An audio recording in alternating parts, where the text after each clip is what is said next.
Oi pessoal, tudo bem? Aqui está falando o professor Júlio. Estou fazendo na verdade esse vídeo como um gabarito comentado, né, detalhado da nossa primeira AP da disciplina, tá bom? Então eu vou comentar com vocês aqui como foi cada disciplina, cada questão, o desempenho que a gente percebeu na construção das respostas dos alunos, né, principais problemas que foram identificados e desse modo melhorar aí, subsidiar aí elementos para que a gente melhore o desempenho na disciplina, tá bom? Vamos lá. Primeira questão. Primeira questão é uma questão discursiva, na qual o grande objetivo era apresentar a diferenciação entre gestão privada, pública e gestão social. Tá? E tinha um item importante nessa questão, que era justamente fazer essa argumentação baseada na visão de dois autores, Genalto França Filho e Guerreiro Ramos.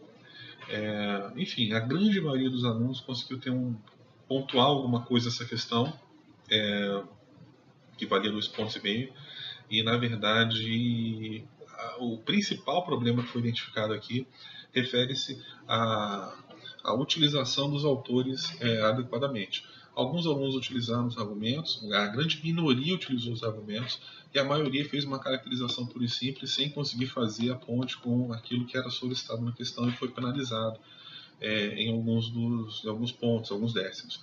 Então é interessante ter essa clareza para que a gente consiga deixar bem nítido para vocês como é que foi o desempenho na questão.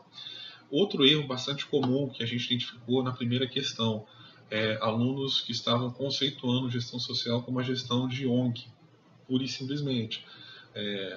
Gestão pública é isso, gestão privada é aquilo, gestão social, gestão de ONG.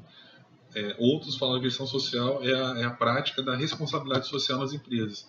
Assim, assusta um pouquinho, porque é um esforço de construção dos textos que está muito nítido, tentando deixar bem afastado da ideia de gestão social essa confusão com a responsabilidade social empresarial. Então, esse esforço de diferenciar uma coisa da outra é essencial e mostra que não foi bem assimilado o conceito. Então, eu recomendo que, para esses casos, quem respondeu que a gestão social é aquela que envolve a responsabilidade social nas empresas, deve, por favor, reler os textos centrais, repassar esse material para que fique claro que a gestão social não tem essa vinculação aplicada, tampouco essa aplicação conceitual, tá bom? Isso foi o que a gente mais identificou nessa primeira questão. A segunda questão, ela é composta de 5 afirmativas e a gente tinha ali um verdadeiro ou falso, um certo e errado, na verdade. As questões marcadas como certa não precisariam ter justificativa, e as marcadas com a letra E, o que estava errado, teria que ter algum tipo de justificativa. Bom, de modo geral, a gente percebeu que a grande maioria dos alunos, muitos alunos chutaram, né? E isso acarretou uma penalização óbvia, perdendo pontos nas questões.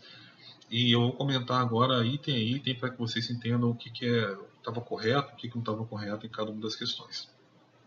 Vou ler aqui para vocês a questão e fazer o comentário na sequência, tá bom?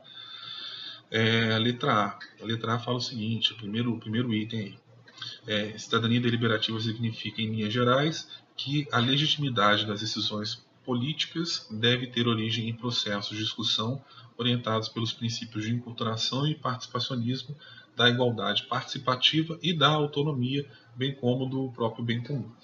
Essa questão ela traz para a gente um conceito muito caro para a gestão social, que é a ideia da cidadania deliberativa. Observem que a cidadania deliberativa é essencial para você entender a dinâmica de empoderamento do cidadão enquanto agente, enquanto ator central no processo de construção de uma nova realidade baseada na gestão social. O problema dessa questão é justamente trazer os princípios incorretos para a fundamentação da cidadania deliberativa. Ou seja, enculturação, por exemplo, participacionismo estão colocados aqui de maneira incorreta. O foco é que a gente tem um pluralismo de visões, ou seja, aqui na dinâmica da cidadania deliberativa não cabe uma visão única, uma visão estrita da realidade. Ao contrário, a visão, a prática, a dinâmica tem que ser plural, envolver o máximo possível de atores e visões até porque essa pluralidade deve estar presente na própria sociedade, e a dinâmica da inclusão, né, enquanto elementos importantes e centrais para que a gente consiga ter bem caracterizada a cidadania deliberativa, tá bom? Então esse era o problema dessa primeira afirmativa. A segunda afirmativa, ela traz a seguinte ideia: o conceito de esfera pública pressupõe respeito da autoridade, né, social, política, civil e socialmente hierarquizada para discussão, sem violência ou qualquer outro tipo de coação de problemas por meio da autoridade negociada entre os participantes daquele debate que está em questão. Bom, aqui a discussão, por exemplo, envolve diretamente a ideia da esfera pública, que é a arena de debate na qual os cidadãos, né, o argumento acaba sendo construído. Para que eu tenha uma arena de debate, uma esfera pública, o que é essencial, e aí a pressuposição básica aqui, é que existe uma igualdade de direitos individuais. Eu só posso discutir de maneira igual com aquele que, de fato, eu reconheço como igual. Então, essa igualdade de direitos individuais é que, na verdade, dá o pressuposto da própria construção da esfera pública. Não adianta eu falar que eu vou construir uma esfera pública quando eu tenho uma realidade de achar ou identificar, pelas razões mais diversas, uma pessoa é melhor que a outra, é superior a outra, ou algo dessa natureza. Então, num contexto de realidade, ou pressupostos, né, de igualdade, de direitos individuais, é que a gente efetivamente consegue construir esfera pública. Tá? Então, esse era o problema, digamos assim, da questão, que também está errado, como a letra A. A letra C, ela traz a seguinte afirmação: a sociedade civil é assim apontada como um setor relevante na construção da esfera pública democrática, na medida que está apoiada no sistema e, portanto, apresenta maior influência pela lógica instrumental. Essa questão está incorreta, e aqui o grande problema envolve a lógica, o argumento de falar que ela está apoiada no sistema. Quando na verdade o apoio central aqui da sociedade deveria ser, né, ou deveria na verdade estar alicerçado, conforme a argumentação posta pelo próprio Habermas, né, o mundo da vida. Então, o mundo da vida é referência, não o sistema, é justamente o oposto dessa afirmação, do alicerce, né, da base para a ação da sociedade civil. Ok? Letra D.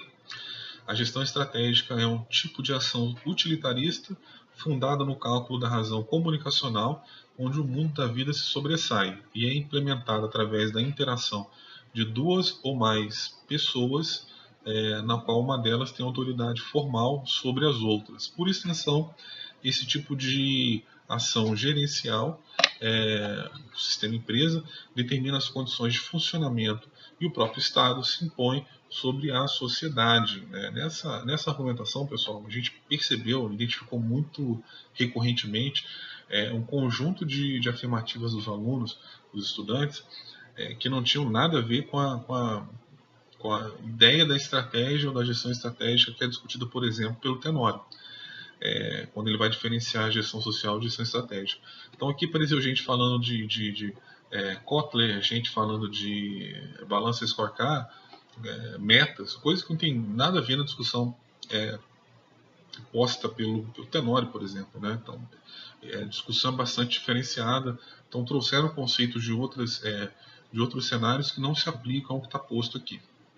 O grande problema aqui é que a gestão estratégica, ela na verdade acaba sendo fundada numa lógica utilitarista, no cálculo de meios e fins. Essa distinção é central, e não na razão comunicacional, como estava sendo afirmado. Então está errada, não é a lógica comunicacional, é justamente o oposto dela.